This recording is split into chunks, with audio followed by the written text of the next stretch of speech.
සාදරයෙන් ආදරෙන් පිළිගන්නවා අදත් YouTube channel එකට සෑහෙන කාලෙකින් කරන වීඩියෝ එකක්. වීඩියෝ දාන එක පෝස්ට් වෙලා තිබ්බා සෑහෙන දවසක් තිස්සේ මගේ channel එකේ. මේක තමයි 2026 අවුරුද්දේ දාන පළවෙනි වීඩියෝ එක. ගොඩක් කොල්ලෝ කෙල්ලොන්ගේ ආසාවක් වෙච්ච විශේෂයෙන් කොල්ලොන්ගේ ආසාවක් වෙච්ච යකඩ හීන හැබෑ කරන්න හම්බෙච්ච අවුරුද්දක් තමයි 2026 කියන්නේ. මොකද කියනවා නම් ඉම්පෝර්ට් බෑන්ඩ් එක අයින් වීමත් එක්ක ලංකාවට ආපු බයිසිකල් අතරේ ඉස්සරහින්ම ඉන්න affordable බයික් එක කිව්වොත් හරියටම හරි. මේකේ තියෙන ඔප්ෂන් එක ගත්තාම මේකේ ගාන අනිත් බයික් එක්ක සංසන්දනය කරද්දී මං කියන්නේ affordable කියලා. අනිත් බයික් එක්ක සංසන්දනය කරද්දී affordable බයික් එක කියලා මං හිතනවා. මේකේ තියෙන functions key functions ඊට පස්සේ කී නොකී හැමදේම කතා කරමු මේ වීඩියෝ එකේ. මේ N160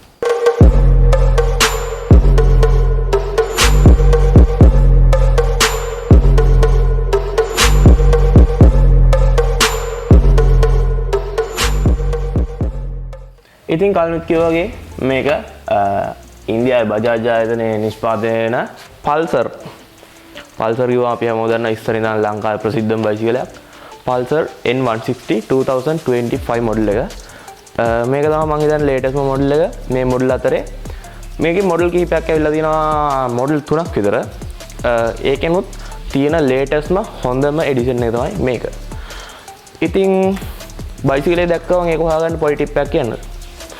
බයිසිකලේ දැක්කම සීට් එක දිහා බලන්න. සීට් එක කැලි දෙකට ස්ප්ලිට් කරලා නම් ඒක තමයි තියෙන හොඳම බයික් එක. තනි සීට් එකක් නම් තියෙන්නේ ඒක තමයි මීට වඩා චුට්ටක් පල්ලෙහෙන් තියෙන එඩිෂන් එක. අනිත් එඩිෂන් එක ලංකාවේ වැඩිය බලා ගන්න නැහැ. අපි කතාවට යන්නේ මේකේ. ඕගොල්ලන්ට බැලුවාම පේනවා ඇති ඇග්‍රෙසිව් මූණක් එක්ක හම්බෙච්ච සුපිරි බයික් එකක්. ඉතින් මේකේ දැක්කම ඉස්සරහා ඕගොල්ලන්ට පේනවා ඇති ටෙලස්කෝපික් ඩුවල් ෂොක් එකක් හම්බෙලා දෙනවා. ඉස්සරහට ඒත් එක්කම මෙතන ගෝල්ඩ් රැප් එකක් ඇවිල්ලා දිනවා. ඔරිජිනල් ජෙනුයින් ඇවිල්ලා තියෙන එක. ඊට පස්සේ ඔයගොල්ලෝ මේක බයිසිකලේ පාරේ දැකලා තියෙනවා නම් මේකේ සද්ද හොඳට ඇහිලා ඇති. ජපන් බයිසිකලයක් වගේ නේ සද්දේ. ඒක අරන් තියෙන්නේ යට තියෙන කෑන් එකේ. ඒක මම වීඩියෝ එකේ ඉස්සරහට කතා කරන් ඉන්නම්. මම කිව්වා වගේ ලේටස්ට් වර්ෂන් එක හොයාගන්න තව ක්‍රමයක් තමයි මෙතන ABS ඩුවල් channel කියලා ගහලා දිනවා. මේක channel දෙකකින් සපෝට් වෙන ඩුවල් ABS වෙන බයික් එකක්. ඉස්සරහ පිටිපස්ස දෙකටම ABS සම්බෙලා තියෙනවා මේ බයික් එකේදී. එහෙම කතා කරගෙන ඉද්දී අපි පැත්තේ view එකකට අවිල්ල බලමු. පැත්ත ගැන කතා කරන්න ඉස්සරහට යන්න. අපි එහෙම එන්ජින් පැත්තට ආවා. මේක 160 කිව්වට 164.8ක් සාමාන්‍ය 164 වගේ cc එන්ජින් එකක් තමයි එන්නේ. brand new හම්බෙච්ච cheese condition බයික් එකක්. ඒ හින්දා මේකේ එන්ජින් එක ඕගොල්ලන්ට හොඳ ක්ලියර්ලි බලා ගන්න පුළුවන්. ඒත් එක්කම අපිට සාමාන්‍යයෙන් PS 16ක විතර ලොකු පවර් එකක් බලා ගන්න පුළුවන් 160 බයික් එකක් එක්ක කම්පෙයාර් කරද්දී. ඒ වගේම හෝස් පවර් එක අපිට සාමාන්‍යයෙන් 14.6ක් වගේ හෝස් පවර් එකක් බලා ගන්න පුළුවන්. ඒ කියන්නේ අශ්ව බල 16.6ක් ආසන්න වශයෙන් 16.5ක් කියලා ගමුකෝ. 160 බයික් එකකට ඒක ලොකු පවර් එකක්. ඔයගොල්ලෝ දන්නේ නැති පල්සර් ගත්තට පස්සේ පල්සර් කොහොමද ටිකක් යන්න හදපු බයිසිකල් జాතියක්. පොඩි කතා බහකුත් යන පල්සර් පැද්දාම පොඩ්ඩක් අවුල් වගේ එකක්. ඒ කියන්නේ බ්‍රේක් නැහැ වගේ කතාවක්. ඒකට විසඳුම මම ඉස්සෙල්ලා කතා කරා. මේක ඩුවල් ABS එක මේකට එන පවර් එක නවත්ත ගන්න ක්‍රමයක් එක්ක තමයි මේ බයිසිකලේ ඩිසයින් කරලා තියෙන්නේ. NS 200 බයික් එක තමයි පොඩ්ඩක් ඔය කතා බහට ලක් වෙන්නේ බ්‍රේක් වදින්නේ නැහැ කියලා. මොකද කියනවා නම් ඒකේ එන්ජින් එකේ එන පවර් ඩිලිවරි එකත් එක්ක බ්‍රේක් සිස්ටම් එක මදි ගතියක් තියෙනවා. ඒක ඇත්තටම ඒ වුණාට මේ බයිසිකලයට එද්දී එහෙම ඉෂුව එකක් නම් මම දැක්කේ නෑ. මම හොඳට එක්ස්පීරියන්ස් කරපු බයික් එකක්. මේක ගියර් සිස්ටම් එකට එද්දී 5 ස්පීඩ් මැනුවල් ගියර් සිස්ටම් එකක් තමයි එන්නේ. අර ජපන් බයික් වල වගේ ෆස්ට් එක ඩවුන් ඊටු ටික ඔක්කොම අප් විදිහට තමයි එන්නේ. දැන් මේ ලේටස්ට් බයික් වලත් එහෙම තමයි එන්නේ. මේක ජපන් සිස්ටම් එක තමයි මුලින්ම ආවේ. ඒක තමයි දැන් ඉස්සරහට කන්ටිනියු වෙන්නේ සෑහෙන බයික් වල. ඒ වගේම මේ බයිසිකලේ ගත්තට පස්සේ টොප් ස්පීඩ් එක සාමාන්‍යයෙන් 120ට ආසන්න වශයෙන් ගන්න පුළුවන්. එහෙම යන්න හදන්න එපා. මේක ස්පෝර්ටි ටයිප් වුණාට ස්පෝර්ට් බයික් කියන්නේ නෙමෙයි. ආසන්න වශයෙන් 100ට විතර පර 10කින් 15කින් වගේ ගැනීමේ හැකියාවක් තියෙනවා. සාමාන්‍යයෙන් 80 90 තමයි මේ වගේ බයික් එකකට ඊටාම හොඳ වේගය. ඊට වඩා යන්න උත්සාහ කරන්න එපා. ඊට පස්සේ තමයි එන්නේ අර බ්‍රේක් නැහැ කියන කතාව. ඒ බ්‍රේක් නැහැ කියන කතාව බයිසිකලේ ප්‍රශ්නයක් නෙමෙයි. ඒක 11 රයිඩ් එකේ තියෙන ගැටලුවක්. 160 බයික් එකකට ඊටාම හොඳ බ්‍රේකින් ඊටාම හොඳ පවර් එකක් කියලා මම හිතනවා.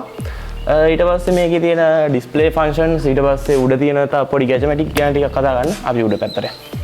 ඉතින් අපි හොම් මීටර් පැනල් එක පැත්තට ආවා. මීටර් පැනල් එකට එද්දී මේකට ෆුල් ඩිජිටල් මීටර් පැනල් එකක් හම්බෙලා තියෙනවා මේ වගේ. ඔයගොල්ලන්ට වෙන ඒකේ ස්ටාර්ට් එක හරිම ලස්සනයි. මේකේ මෙතන එන්ජින් ඔෆ් කියලා පෙන්නනවා. අපි එන්ජින් එක ස්ටාර්ට් කරලා නැහැ. අපි එන්ජින් එක ස්ටාර්ට් කරන්න කලින් තියෙන ෆන්ක්ෂන්ස් ටික කතා කරමු. නැත්නම් එහෙම කතා කරන ගහන්න තියෙන්න පුළුවන්. මෙතන අපිට RPM එක දීලා තියෙනවා. මෙතන අයින දිගේ මම ඒක රේස් කරලා පෙන්නන්නම්. ඊට පස්සේ මෙතන ටයිම් එක, ස්පීඩ් එක, අපේ මයිලේජ් එක, ෆුයිල් තත්ත්වය, ඒ වගේ බේසික් දේවල් තමයි හම්බෙන්නේ. විශේෂම දෙයක් ඇවිල්ලා තියෙනවා බයිසිකල් එකට. අපිට මෙතනින් පේනවා ඇති මේ විදිහට USB output එකක් දීලා තියෙනවා අපේ මොබයිල් එක charge කරගන්න. ඊට පස්සේ අපිට key එක මේ විදිහට තමයි හම්බෙන්නේ. Bajaj logo එකත් එක්ක. අපි ඊට පස්සේ start කරලා පෙන්නන්න. start කරන්න කලින් මෙතන තියෙනවා ignition off switch එක.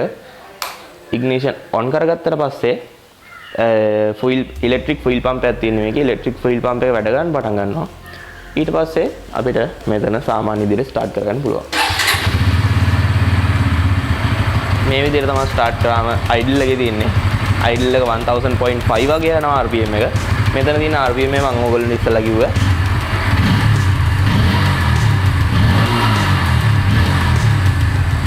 ඒ විදිහට තමයි RPM එක පෙන්වන්න පුළුවන්. ඊට පස්සේ මෙතන ස්පීඩ් මීටර් එක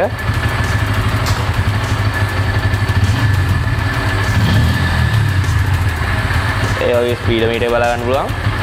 මේකේ මේන් ෆන්ක්ෂන් එකක් තියෙනවා. ඔයගොල්ලෝ දන්නේ නැති සාමාන්‍යයෙන් බයිසිකලයක් ගත්තට පස්සේ ඉස්සරහා රෝදෙට තමයි මීටර් කේබල් එක හයි වෙලා තියෙන්නේ. ඒ කියන්නේ රේස් කොච්චර පිටිපස්සේ රෝදේ කරගුණත් ඉස්සරහා රෝදේ කරගෙන නැත්තම් ස්පීඩ් මීටර් පෙන්වන්නේ නැහැ. මේකේ ඔයගොල්ලෝ දකින්න නැති ඩුවල් ස්ටෑන්ඩ් ගහලා පිටිපස්සේ රේස් කාර්ඩ් පිටිපස්සේ රෝදේ කරගෙද්දි ඉස්සරහා මීටර් එක වැඩ ගන්න පටන් ගත්තා. ඒක විශේෂ ෆන්ක්ෂන් එකක්. ඊට පස්සේ අපිට මෙතන ඔෆ් කරගන්න පුළුවන්. මෙතනින් යතුරෙන් ඔෆ් කරන්නත් පුළුවන්. මෙතනින් ඔෆ් කරන එක තමයි වඩාම හොඳ. මොකද මේකේ ඉලෙක්ට්‍රික් සිස්ටම් එක ඒකට අදාළ විදිහට ඔෆ් වෙන්න ඒක වඩා හොඳයි. ඊට පස්සේ මේ පැත්තට ආවට පස්සේ මෙතනින් හෙඩ්ලයිට් හයි බීම් එක අපිට ඇක්සස් තියෙනවා. ඉස්සරහට දැම්මම normal headlight එක වදිනවා. ඊට පස්සේ මෙහෙම ප්‍රෙස් කරාට පස්සේ මෙහෙම ප්‍රෙස් කරලා අපිට headlight එක use කරගන්න පුළුවන්. මෙතන තියෙන බටන් එකෙන් අපිට mileage යනමනම් change කරගන්න පුළුවන්. signal light horn normal basic දේවල් තමයි තියෙන්නේ.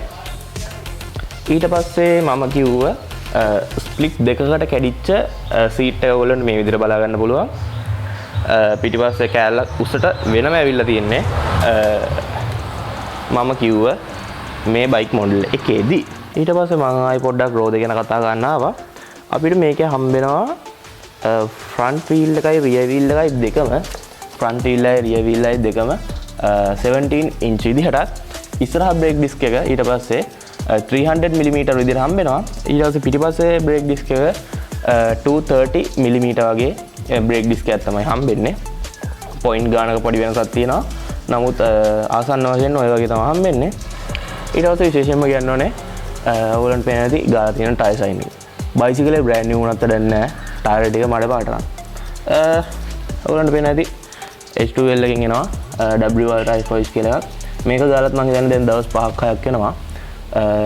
මේක 1 month protection එකක් එක්ක එන water resistant liquid එකක්.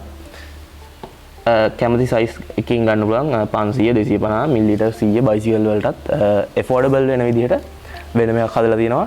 water resistant මාසයක් තියෙනවා. brand new look එකම තියෙනවා. බයිසිකලේ තියෙන ඇතුලේ බයිසිකලේ ටයර් එකේ තියෙන කම්බි දිරන්නේ නැහැ මේක ගෑවට පස්සේ. බයිසිකලේ අලුත් වගේම තියෙන රෝද ටිකක් සුපිරියර් තියෙන්න ඕනේ. යූස් කරලා බලන්න. නම්බර් ටිකයි වෙබ්සයිට් එකේ පල්ලහින් දාන්නම්. ඊට පස්සේ අපි ආයි බයිසිකලේට බයිසිකලේ ගැන කතා කරගෙන ඉද්දි එක්සෝස් සිස්ටම් එක ගැන කතා කරගෙන ඉමු. ඔයගොල්ලන්ට මෙතන පේනවා ඇති බයිසිකලේ එක්සෝස්ට් එක උඩ පොඩි ප්ලග් එකක් වගේ තියෙනවා. ඒක ඔක්සිජන් සෙන්ස් එක. ඒ වගේම මේකේ අපිට රේව් සවුන්ඩ් එක ඔයගොල්ලන්ට මම අහන්න දෙන්නම්. රේව් සවුන්ඩ් එකේදී හයි කැපැසිටි සද්දයක් එනවා. ඒකට කෑන් එක එහා පැත්තෙන් ගහලා තියෙනවා ඉන්බිල්ට්. ඒ කියන්නේ මේකට ඔරිජිනල් වෙන කෑන් එක අපි ඒකත් ඉස්සරහට කතා කරගෙන යමු. ඊට පස්සේ ඔයගොල්ලන්ට මේ විදිහට තමයි බයිසිකලෙට ෆැක්ටරි ෆිටඩ් වෙන එක්සෝස්ට් සිස්ටම් එක. මේකේ කෑන් එකක් යටින් එනවා පොඩි කෑන් එකක් ඔයගොල්ලන්ට සිල්ල පාටට පේන කෑන් එක. කෑන් එක කවර් එක ඒක ඇතුලේ තමයි කෑන් එක තින්නේ. එන ගලවන්න නැතුව අපිට පේන්නේ නැහැ. ඊට පස්සේ ඒ වගේම පිටිපස්සේ මොනෝ ෂොක් එකක් ඇවිල්ලා තියෙනවා. ස්පෝර්ටි ලුක් එකේ එන්න රතු පාටට දීලා තියෙනවා. ඊට පස්සේ මේක ඩේ ටයිම් රනින් ලයිට් හම්බ වෙනවා. ඉග්නිෂන් ඔන් කරලා පස්සේ හැම වෙලේම වැඩ කරනවා බයික් එක ස්ටාර්ට් කරපු වෙලේ ඉඳන් ඔයගොල්ලන්ට බලා ගන්න පුළුවන්. මේ විදිහට ඉස්සරහින් ඩේ ටයිම් රනින් ලයිට් එකක් එක්ක පිටිපස්සේ ලයිට් එකත් අපිට always on විදිහට තමයි හම්බෙන්නේ. ඒ කියන්නේ පාකින් ලයිට් on කරන්න off කරන්න කියලා එකක් මේකේ නැහැ. හැම වෙලේම වැඩ. බේසික් ඔය වගේ තමයි කතා කරන්න දෙන්නේ. මම මුලින්ම ගියර් පොසිෂන් එකත් එක්ක මෙතන ගියර් පොසිෂන් එක මෙතන ස්පීඩ් එක මාරු වෙන විදිය පොඩ්ඩක් පෙන්නන්නම්. ඩුවල් ස්ටෑන්ඩ් ගහලා තියෙන්නේ. එහෙම ඒක බලලා එක්සෝස් නෝට් එකක් ආන්න යමු. මුලින්ම ෆස්ට් එකට දාගත්තා. ඔයගොල්ලන් මෙතන නියුට්‍රල් ඕෆ් වෙලා ෆස්ට් එකට වටුණා. දැන් රෝදි නෝමල් එකේ කරගෙනවා ඉස්සර පිටිවස්ස ගහලා තියෙන ඉඳලා. අපි චුට්ටක් බලමු.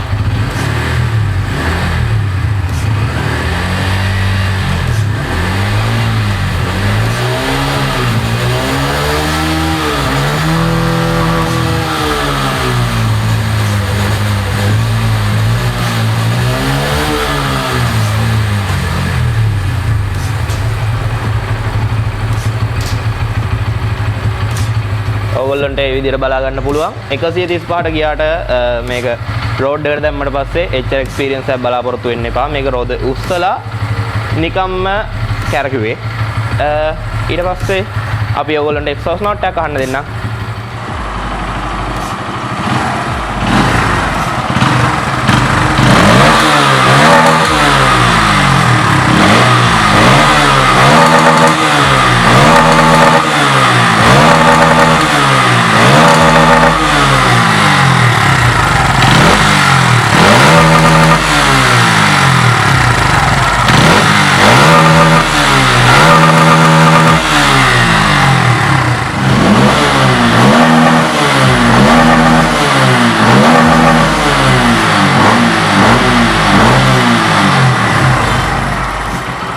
boys and girls මේක තමයි වීඩියෝ එකේ එන්ඩින් එක. මම හිතනවා වීඩියෝ එක එන්ජොයි ගන්න ඇති කියලා. මේකේ මට මතක් වෙච්ච හැමදේම කිව්වා. මතක් නොවුණු ඒ කියන්නේ ඕගොල්ලන්ට දැනගන්න තව මොනවා හරි තියෙනවා නම් කමෙන්ට් සෙක්ෂන් එකේ දාන්න මම අනිවාර්යයෙන් රිප්ලයි කරනවා.